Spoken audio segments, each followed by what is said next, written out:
ngayon ay magpapakain po kami ng hito. Tingnan po natin kung gutom na sila. Ayan. Ang dami na po nila. Malakas na po silang kumain.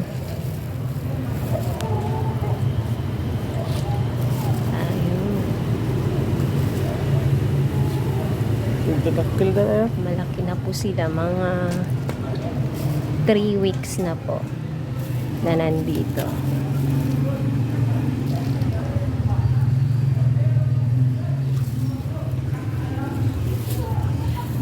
Ayan po, malalaki na sila. 3 weeks na po sila dito. Hindi na po sila nahihiyang kumain. Dati po nagtatago lang sila. Ngayon, ayan, ang masiba kumain.